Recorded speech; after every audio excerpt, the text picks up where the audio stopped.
Bon, Jujutsu Kaisen saison 2.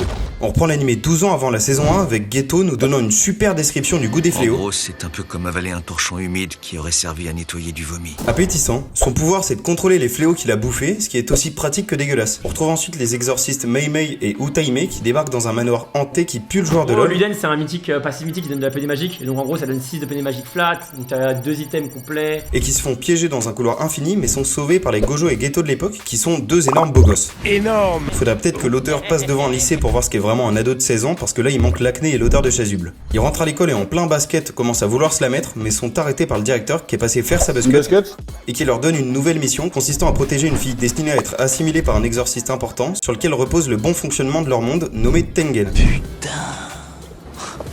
Rien compris, moi. Pour faire simple, ils renforcent les barrières magiques et empêchent les fléaux de se propager en dehors du Japon. Ils doivent donc protéger cette fille appelée corps stellaire d'une secte de zinzin qui veulent la fin du monde de l'exorcisme afin de l'emmener à Tengen pour qu'il l'assimile, ce qui est un joli mot pour dire buter. Ils partent donc pour accomplir la mission avec une démarche plus que douteuse. Bizarre. Geto débarque dans l'appart de la fille en la sauvant de justesse d'une explosion, et ça part en combat face à des marins permettant de nous rappeler à quel point le pouvoir de Gojo est pété. Et là, tu vas repartir mal, mon copain. Puis on découvre le daron de Megumi en Jogo claquette, comme moi chaque week-end, et pourtant ce bâtard m'atomise en charisme. Il s'appelle Toji, est addict au jeu d'argent, et à chaque fois qu'il parle, je suis heureux de pas l'avoir comme daron. Comment il va, Megumi? Je vois pas de qui tu parles. Il a été engagé par la secte de Zinzin avec comme mission de buter Gojo et la fille qui s'appelle Amanai, et qui à son réveil réussit à faire ce que personne n'a réussi à faire jusque-là, briser l'infini de Gojo avec une énorme mandale. Sérieux, on l'a jamais vu prendre autant de dégâts. Direction son école avec son accompagnatrice Kuroi et je la comprends pas. Elle sait qu'il lui reste que quelques jours et elle va quand même en cours. Non, me lâche pas. Et qu'est-ce que tu fous? Je paye mes impôts. On voit Toji qui nous explique son grand plan pour buter Gojo, mettre une énorme prime sur Amanai pendant 2 jours afin que Gojo s'épuise à la protéger pour le frapper au moment où il s'y attend le moins. Les deux potes zonent autour d'une piscine servant de référence à Paris pour la propreté de la scène jusqu'à ce que des mecs en quête de la prime de Toji débarquent dans l'école, notamment un vieux qui s'attaque à Geto qui va nous montrer comment s'occuper des anciens. Les enfants, si papy oublie le cadeau d'anniversaire, vous savez ce qu'il vous reste à faire. Gojo débarque dans la classe d'Amanai pour nous rappeler que la vie est beaucoup trop simple pour lui. Même la prof tente de faire une Brigitte. Tiens, voilà mon numéro perso. Après un petit combat contre un skin Fortnite sous stéroïde, direction l'avion dans lequel Gojo va foutre des coups de pression à tout le monde avant de se faire des petites vacances à la plage. Ça donne envie d'être exorciste. Puis on retrouve Nanami et son pote Aibara et contrairement à Geto qui était plus beau gosse au lycée, On m'appelle souvent beau gosse. Nanami était 20 fois moins stylé. Non mais regardez-moi sa vieille mèche et son petit terrotin. On dirait le frère caché de Malfoy. On voit Amanai profiter de ses derniers instants de vie et de liberté avant de retourner à l'école d'exorcisme pour l'assimilation. La prime sur sa tête est terminée et à l'instant même où Gojo se relâche, il se fait embrocher par Toji donc ça part en combat pendant que Geto escorte Amanai vers Tengen. On découvre alors le style de combat de Toji, dépourvu d'énergie occulte comme Maki mais avec des capacités physiques bien au-dessus. Il fonce vers Gojo mais se fait repousser et pour mieux y voir, celui-ci va tout raser avant de se faire entourer de petits fléaux et de se faire surprendre par Toji qui perce son infini avec un objet annulant tous les sorts et le charcute de haut en bas. Cible atteinte et détruite. Arrête. On vient de voir 3 épisodes où Gojo est intouchable et le clochard du PMU du coin l'a fumé en 30 secondes. Le mec est beaucoup trop chaud. Oh, il est fort. Sauf que si t'es malin, t'as compris. Bah il peut pas être mort, on l'a vu dans la saison. Bah du coup on n'y croit pas trop. Si t'avais pas capté en revanche, je peux pas faire grand chose pour toi à part te proposer de t'abonner. Je te garantis pas que ça résoudra tes problèmes cognitifs, mais c'est gratuit donc autant essayer. On retrouve Geto emmenant Amanai à sa mort. Finito. Mais juste avant il lui laisse le choix de mener sa vie comme elle le souhaite en lui proposant de la protéger si elle refuse l'assimilation. Elle lui explique alors ses rêves et qu'elle souhaite pas ce destin. Il lui tend alors la main sur fond de jolie musique et au moment de la prendre, bam! Ouais, mais c'est pas toi qui décide. Grosse balle dans la tête, sauf qu'on l'a pas vu dans la saison 1 et c'est pas Gojo. Là y a pas trop de doute. Ça part en combat et Toji nous explique qu'il garde ses armes dans un vieux fléau qui vomit à chaque fois qu'il en a besoin. Ce qui intéresse pas mal Geto. Je rappelle que bouffer les fléaux c'est sa cam. Donc il envoie tout ce qu'il a mais Toji est trop pété. Jusqu'à ce qu'un fléau sorti tout droit d'un film d'horreur lui demande s'il la trouve jolie. Et il a quand même les couilles de lui répondre que non. Très moche. Faites pas genre, le scénario aurait été bien différent pour nous. Puis custom Geto avec une bête de croix, je suis un peu jaloux. Et il se casse choper son chèque auprès d'un supérieur de la secte qui a la vraie gueule du métier avec sa 3ème couille. Toji propose un resto à son pote avec plus d'entrain pour s'occuper de son fils, mais se fait sévèrement recaler. Ça, jamais de la vie. Je préfère qu'on reste de simples collègues. Et en se cassant, il tombe sur Gojo qui récupère mieux de ça que moi d'une séance de jambes à la salle. Il s'en est sorti avec un sort d'inversion qui le régénère, t'inquiète c'est de l'exorcisme, et surtout c'est Gojo, donc pose pas de questions. Puis il va le dégager avec un sort rouge avant de flotter dans les airs complètement arrachés en lâchant des phrases de politique. Sur terre comme au ciel, moi seul mérite d'être honoré. Personne ne me touche. Ma personne est sacrée. De base il a 2 sorts, le bleu qui attire et le rouge qui repousse. Et en mixant les deux, il va balancer un énorme rayon violet et lui laisser une jolie rampe de tech deck dans le buste. Et vous savez à quoi ça me fait penser. Geto, qui récupère super vite aussi, débarque à la secte et se retrouve avec Gojo entouré d'humains normaux applaudissant la mort d'Amanai. Celui-ci lui propose de les buter et vu la gueule des bogs, on le comprend. Mais Geto le réprimande, ce qui est un bon contre son camp, sachant qu'il va lentement s'inspirer des idées du moustachu le plus connu de l'histoire. On les retrouve un an plus tard, pendant que Gojo entraîne ses techniques sans se rendre compte que son poteau est pas bien. Ouais, ça va bien. Depuis l'incident, il est toujours seul à bouffer des fléaux, en nous rappelant encore une fois le goût qu'on avait pourtant essayé d'oublier. C'est comme avaler un torchon humide qui aurait servi à nettoyer du vomi. Puis il va lâcher les plus gros appels à l'aide, sans aucune réponse de ses potes, qui sont les pires qu'il aurait pu avoir. T'as pas un peu maigri, non? Tu manges peut-être trop de nouilles. Et pour enfoncer le clou, une exorciste nommée Yuki débarque, en lui servant le pire discours possible, rempli de phrases red flag comme « traiter le mal à la source », en lui expliquant que sans humain non exorciste, il y aurait pas de fléau. De quoi semer dans son esprit les graines d'un génocide. Et quand il va lui demander si tuer tous les humains serait une solution, elle va lui répondre ça. C'est une alternative concevable. Mais s'il y a plus de forêt, il y a plus de déforestation. Et hop, elle se casse sur sa moto tranquille, en mode « Je viens de créer Hitler ». Suite à ça, il perd un pote et tombe sur un village de fous enfermant des enfants, donc il vrille complet et les bute tous en se lançant sur la voie du génocide avant de recroiser Gojo qui a pas la force de le tuer. Et retour dans le présent, on retrouve Megumi, Nobara et Yuji qui zonent en ville, suivis par une stalkeuse d'Itadori que ses potes vont aider. Si je résume bien, on passe du background d'un tueur de masse avec des combats incroyables à comment cette random peut pécho Yuji. C'est comme pour l'épreuve de chasse de fléau et le match de baseball de la saison 1. L'auteur a un problème avec les transitions. Mais t'inquiète, on revient rapidement dans le vif du sujet, en nous informant que Mekamaru, l'inspecteur gadget du lycée concurrent, serait une taupe en lien avec les fléaux ayant attaqué l'école dans la première saison, et dont le corps est caché dans un barrage dans lequel Geto et Mahito débarquent. Et sérieux, ils m'avaient pas manqué. Fils de pute, FILS, PUTE. Ils avaient promis de le soigner contre des infos, donc ils honorent leur part du contrat, sauf que cet enfoiré de Mahito lui laisse une vieille tache sur la gueule, donc ça part en big combat dans lequel Mekamaru respecte son blaze et sort un énorme robot trop classe dans lequel il est ultra à l'aise. Le mec veut pécho Miwa, et au lieu de lui sortir ça, il lui sortait son vieux robot de clochard. Non sérieux, il se donne pas les moyens. Tu vas où comme ça? Bah j'ai un date. Il réussit à toucher Mahito avant de se prendre une extension du territoire qui va contrer avec un territoire simple. En gros, ça permet de pas être touché par ce sort trop pété. Heureusement que ça existe, sinon les combats ressembleraient à ça.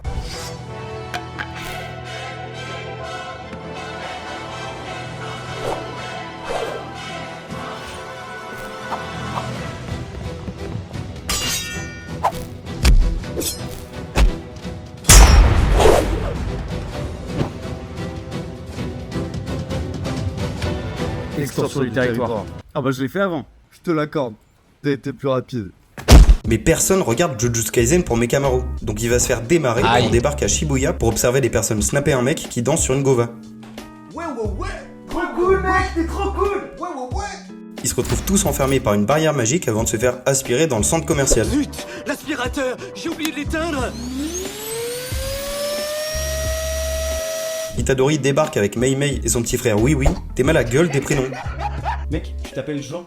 Bah ouais, mais c'est ma vidéo. En plus, Mei Mei a la coupe de cheveux la plus conne que j'ai vue de ma vie. Elle voit juste rien. Et visiblement, l'auteur a jamais eu de frères et sœurs parce qu'il a pas bien capté l'ambiance. Regardez-moi ce suceur poser une petite serviette pour qu'elle s'assoie et l'applaudir à chaque fois qu'elle parle. Et waouh! Bah j'espère que l'auteur a pas de sœur. Gojo débarque à Shibuya pour marcher tranquille sur la tête des civils. J'ai rarement vu plus rabaissant. Puis il tombe face à Anami, Choso et Jogo ayant rassemblé des civils pour qu'il puisse pas déployer ses pouvoirs ni étendre son territoire car ça tuerait tout le monde. Il avertit Anami que ce sera le premier à mourir avant d'arracher le bras de Jogo avec un méga smile, nous rendant heureux qu'il soit du côté des gentils. Puis il écrase Anami comme annoncé juste avec son infini sans même le toucher, comme quand je débarque sous grosse grippe dans un EHPAD. Puis un métro rempli d'humains altérés transformés par Mahito débarque en les lâchant sur la foule, face auquel Gojo étend son territoire pendant seulement 0,2 secondes pour pas tuer les civils, et part en full speed buter des milliers d'humains altérés avant de se faire piéger par Geto dans une box qui peut sceller n'importe qui.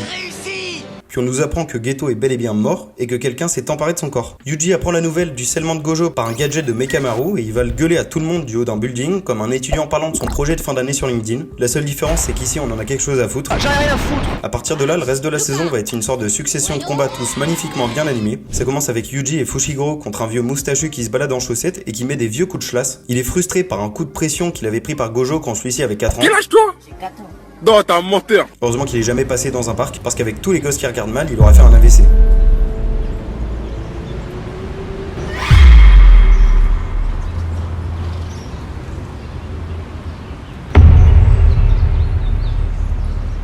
Le souci c'est qu'il prend pas de dégâts, donc Fushiguro va sortir la technique la plus mignonne de la saison, l'avalanche de lapin, leur permettant de comprendre que le vieux tank super bien les gros coups mais pas les petits, donc ils vont le tabasser mais avec des petits coups. Il y a aussi Ino, l'exorciste qu'on pourrait croiser en manif, qui se bat contre un vieux boug au design sorti de Tokyo Revenger, qui protège une mamie lâchant ses meilleures incantations afin de le transformer en Toji. Sur tous les bougs possibles, fallait qu'elle ramène Toji dans ce bordel pour notre plus grand plaisir, parce qu'on sait ce qui vient avec Toji. La bagarre. Du coup, Ino se fait tabasser et Toji reprend le contrôle de son corps avant de donner une vilaine baffe à la mamie. Nobara de son côté va se retrouver face au plus gros lâche de la saison qui est ultra chanceux et qui va se faire tabasser par un ennemi ultra vénère, nous offrant l'un des moments les plus satisfaisants de la saison.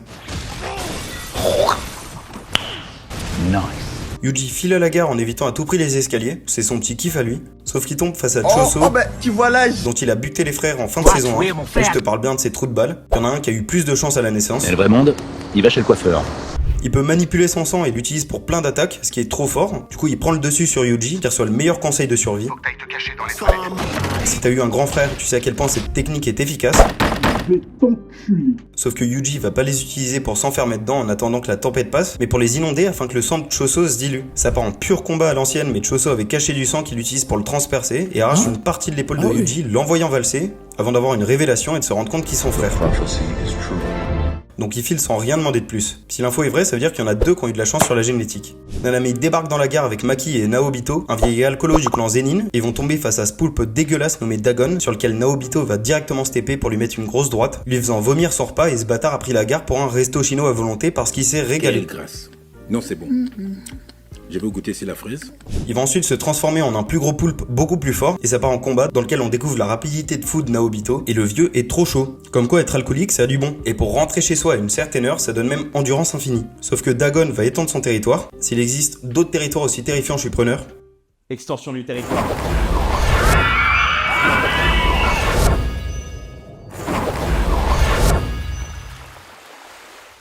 Bah, c'est qu'une île. Tu crois? Puis Dagon va leur envoyer des poissons en continu et mettre une énorme droite aux vieux avant de les bully jusqu'à ce que Megumi débarque en créant une brèche dans le territoire afin que tout le monde puisse se replier. Mais quelqu'un sort alors de la brèche et c'est nul autre que son gros daron qui a enfin trouvé le bureau de tabac après 15 ans. Il chope l'arme de Maki en l'envoyant valser parce que s'il veut ton truc, c'est plus à toi, mais à lui. En gros, il a plus de conscience vu qu'il a buté la mamie qui avait lancé le sort d'incarnation, donc là son corps bouge tout seul pour la baston. Du coup, il va tabasser Dagon et sa poissonnerie pendant 5 minutes avant de tailler l'arme de Maki pour le finir ultra violemment, annulant son territoire, puis il va marcher lentement pour faire monter la pression de tout le monde qui se chie tous dessus avant de sortir Megumi pour rattraper le temps ensemble et ressauder la mif. Bah non, il va tabasser son fils avec un seul bras parce qu'il prend un café avec l'autre, et celui-ci va contre-attaquer en envoyant ses lapins trop mimi se faire arracher dans ce qui pourrait être un bon spot de prévention de la SPA. Excusez-moi, comment on s'occupe d'un lapin? Pas comme ça. Il va continuer d'essayer de survivre jusqu'à ce que son daron se rende compte que c'est son fils et se canne. Ah bah ce bâtard fuit les responsabilités jusqu'au bout. Papa? Piston? Mais t'étais où pendant tout ce temps? Attends. Je vais chercher les clopes et je t'explique tout après. Et après s'être fait abandonner une seconde fois, Megumi à bout de force va se faire attaquer par le lâche du début qui a miraculeusement survécu.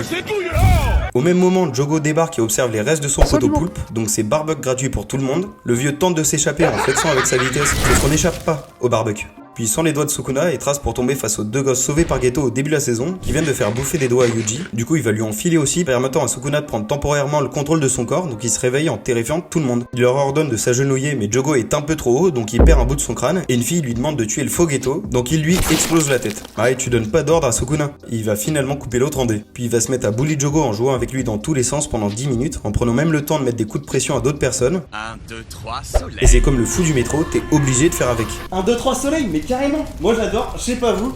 Puis il va créer une boule de feu qui va porter et caresser avec la même délicatesse que quand tu portes le hamster d'un pote. Avant d'organiser un barbecue gratuit pour Jogo, ce qui semble être la pire humiliation de cette saison. Tellement pas cool, frère. Voilà que c'est pas cool. On trouve Megumi qui à bout de force va enfin utiliser l'attaque qu'il essaye de caler à chaque difficulté depuis le début de l'animé, en invoquant Makora, le dernier de ses familiers qui est super balèze et par qui il se prend un KO. Ouais c'est con. Puis Sukuna débarque et attaque Makora dans une animation géniale qui nous permet de découvrir ses pouvoirs ultra pétés. En gros, il se régène tout le temps et lorsque la roue au-dessus de sa tête tourne, il s'adapte à ton attaque. Donc Sukuna nous lâche les métaphores classiques de milieu de combat. Il peut s'adapter à toutes les situations auxquelles il est confronté. Un peu comme s'il trichait à pierre, papier, ciseaux. Intéressant. C'est comme jouer à pierre, feuille, ciseaux. Mais à chaque fois que je fais pierre, il fait feuille. À chaque fois que je fais feuille, il fait ciseaux. Et à chaque fois que je fais ciseaux, il fait pierre. Tu sais que je peux te tuer pendant ton analyse.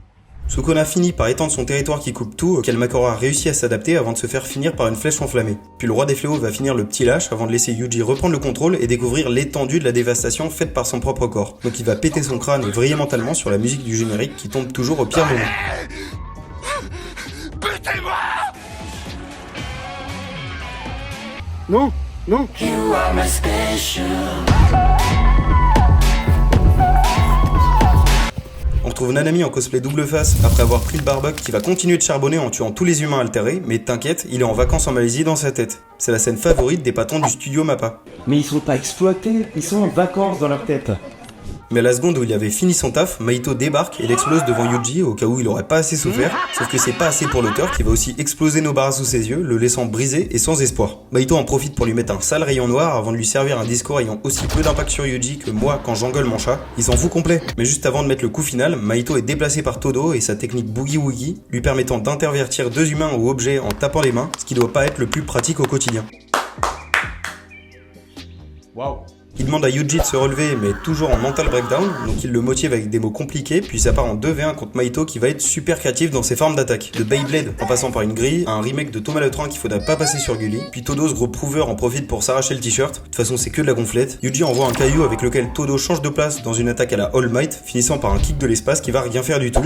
C'est clair. On est tous dans la merde. C'était juste pour le plaisir de nos petits yeux. Quelques minutes de combat plus tard, Mahito étend son territoire très rapidement pour réussir à toucher la main de Todo, qui la coupe instant pour éviter d'exploser entièrement, perdant sa technique Boogie Woogie avant de se prendre un rayon noir par Mahito face auquel il utilise ses dernières forces pour le tabasser avec amour avant de s'évanouir. Le fléau termine son évolution et prend sa forme finale qui est 20 fois plus stylée que l'ancienne et beaucoup plus solide. C'est con ça. Puis en plein combat, Todo revient comme un demi-dieu pour bluffer avec sa technique permettant à Yuji de lui caler un énorme rayon noir. Il se retrouve à fuir comme une proie poursuivi par un Yuji décidé d'en finir, en se défendant comme une merde avant d'être bouffé par Geto et qui partent en fight contre Yuji et les étudiants de l'école de Kyoto. Et ça confirme ce que j'avais dit dans le résumé de la saison 1.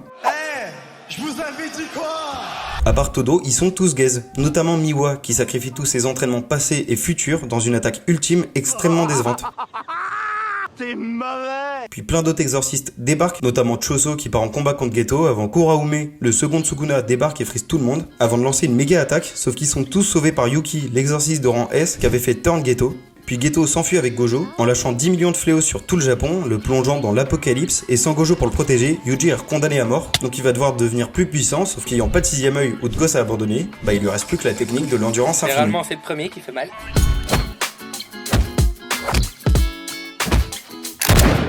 Ouais.